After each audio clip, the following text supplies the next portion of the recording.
Alone again, naturally, with Sanctuary of Reality, my comic review series. Time now for Cerebus issue 214, the 14th chapter of Guys.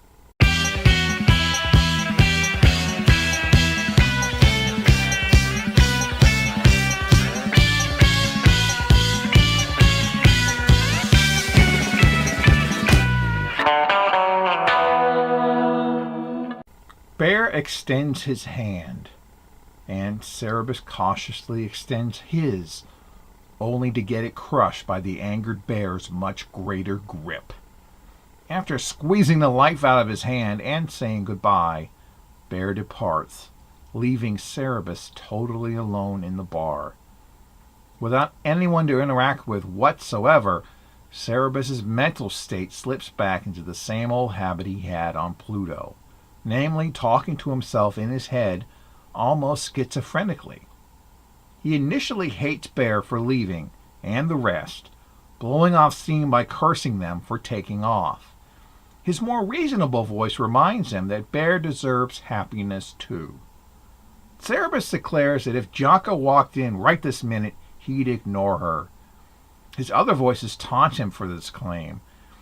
He wonders what he's going to effing do, but then admonishes himself for cursing, before thinking that he's better off in the bar, at least comparing to being on Pluto again.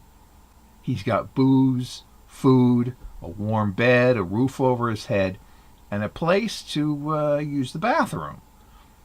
Cerebus assures himself that he's not going crazy, but begins to cry when he realizes he no longer has friends, but he just stops himself.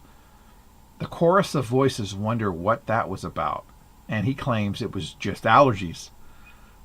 Cerebus begins to get angry again when a part of him realizes he misses Bear most of all. His inner masculinity comes into question. Why is he crying about Bear unless he's a homosexual?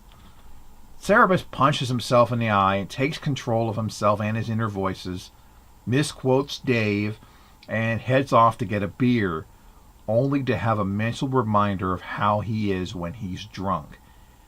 He can't hear himself think over all the voices in his head, and now he wants to relax with some scotch when Mrs. Thatcher arrives.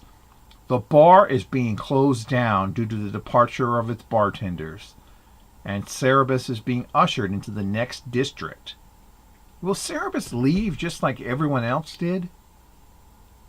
I have to say, again, I especially love the issues where Cerebus has a conversation with himself. This one's especially great. The self-admonishing for cussing, the hatred of his friends for leaving, calling Harrison Henderson, as Ziggy did, and which he'll continue to do so throughout.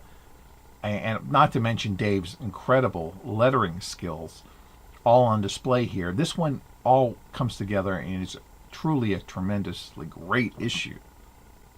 Once more, there's a surprising amount of conflict and character exploration in an issue that's just about one guy talking to himself.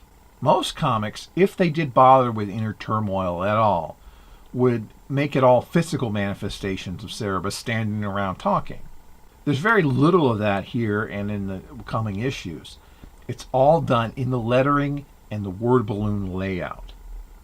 You just don't get this kind of interaction between the words and the art in comics that often anymore, especially not in any corporate entity. Next time, Cerebus embarks on a new career.